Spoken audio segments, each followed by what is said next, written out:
তৃণমূল দেবকে ব্ল্যাকমেল করে রাজনীতি করাচ্ছে, ভয় দেখিয়ে ভোটে দাঁড় করানো হয় তাকে। ঘাটালে সংসদকে নিয়ে বিস্ফোরক দাবি করলেন বর্ষিয়ান বিজেপি নেতা দিলীপ ঘোষ। তার সাফ কথা, ক্ষমতা থাকলে দেব রাজনীতি ছেড়ে দেখাক, কারণ উনি বারবার ঘাটালের মানুষকে ধোঁকা দিচ্ছেন। এখানেও আজকে আমাদের ছেলেরা যাচ্ছে, জল তুলে তারকেশ্বর যাবে, বাবাধাম যাবে, সারা দেশে হাড় বম বম চলছে। অনেক জায়গায় অনেক মিউনিসিপ্যালিটিতে সেই এলাকাকে শাকাহারী ভোজনের জন্য কম্পালসারি করেছে। কোনো আমিষ বিক্রি হবে না, মাংস বিক্রি হবে না। তাতে অনেকের কষ্ট হয়েছে। একজন আছেন, একটু তার কাটা আছে, এমপি কল্যাণ ব্যানার্জি। সে বলেছে এটা কেন চলবে, কেন খাবে না? আরে তোমার বাড়ির বিরুদ্ধে যা ইচ্ছা খাও, কুকুর খাও, ছাগল খাও, গরু খাও, আমরা আপত্তি করবো না। এ দেশ ভগবান মহাদেবের দেশ, মা গৌরী শ্রীকৃষ্ণ রামচন্দ্রের দেশ। বিবেকানন্দ বলেছেন এই দেশ যতদিন থাকবে শিব ডুমরো বাজাবে, মা পাঁঠা খাবে। সেই জন্য খাবে, খাও, আপত্তি নাই।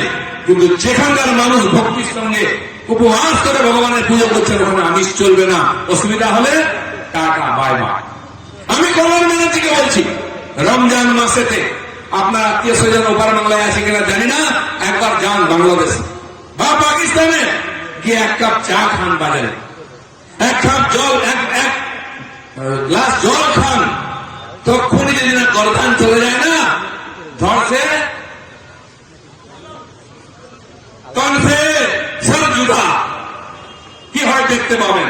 সেটা সেকুলারিজম মারাবেন না বেশি। অনেক সেকুলারিজম মারিয়েছেন, অনেক সেকুলার আমরা জানি। হিন্দুত্বে আঘাত দেবেন না। এখানে হর হর বম বম হবে, যার অসুবিধা হয় বাড়িতে থাক, রাস্তায় বেরোবে।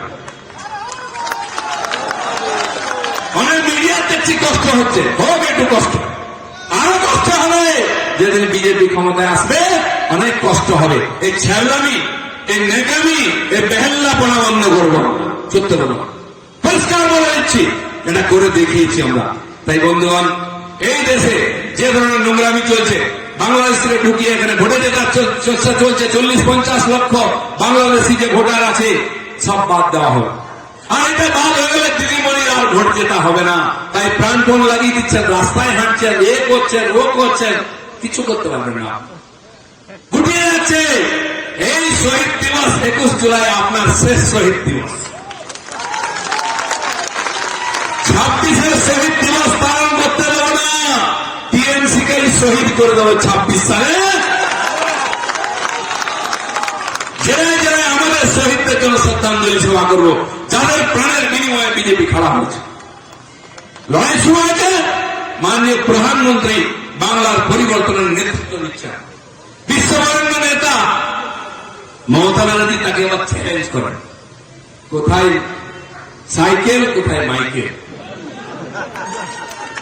কোথায় পিয়াজি, কোথায় নেতাজি। নরেন্দ্র মোদী বিশ্বের 24টা দেশের সর্বোচ্চ সম্মান লাভ করেছেন, কি জানেন কিনা? ডাকছে, মোদীজি আসুন আমরা পুরস্কার দেবো। এমনি নয়, কাউকে ভ্যাকসিন, কাউকে গম, চাল, ডাল, কেরোসিন, ওষুধ দিয়েছেন।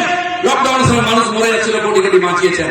তাকে বলছে আপনি হনুমান বিশল্যকরণে এসেছেন, মৃতসঞ্জীবনী ঘটিয়ে, আপনাকে আমরা সম্মান দেবো, আসুন। উনি সময় পাচ্ছেন না পুরস্কার নেওয়া। মমতা ব্যানার্জি হল্যান্ডে গিয়ে একটা কোম্পানিকে পয়সা দিয়ে একটা পুরস্কার দিয়ে এসেছে, শুনেছেন কিনা?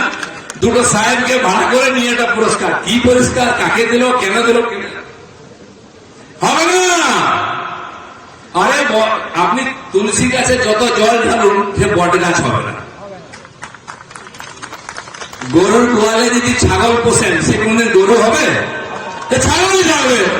তো ছাগলকে ছাগল থাকতে দিন, তুলসী গাছকে তুলসী গাছকে দিন, বট গাছ বট গাছ। তো বন্ধুগণ, যে ড্রামা দেখলাম আমরা, আর বলার কিছু নেই। বাঙালি জানাতে এসছে। আমি বলে দিচ্ছি আরেকবার, আমার মা বোনেরা আছেন, আপনাদের বাড়িতে মহিলারা আছেন, 1000 টাকার জন্য লাইন লাগান, লক্ষ্মীর ভান্ডার। বারাসাত জেলার একটা ঘটনা এসছে, 1 মাসে 500 মহিলা গায়েব হয়ে গেছে। গৃহবধূ বলছে পরকিয়া করে চলে গেছে। পরকিয়া করলে তো কারো বাড়িতে যান, সেই 500 মহিলার কোনো খবর নেই। তাহলে সারা পশ্চিমবঙ্গে কত হাজার মহিলা গায়েব হয়ে যাচ্ছে। 60 থেকে 70 বছরের কোন মহিলা সুরক্ষিত নন। বাড়ি থেকে বেরোলে ফিরবে কোনো গ্যারেন্টি নাই। মেয়ে স্কুল গেলে কখন ফিরবে চিন্তায় থাকে, মেয়ে টিউশন গেলে কখন ফিরবে চিন্তায় থাকে। সন্ধ্যাবেলায় মায়েরা বোনেরা বাজারে গেলে না ফেরা পর্যন্ত বারবার ফোন করি। এই জন্য টিএমসি কে ভোট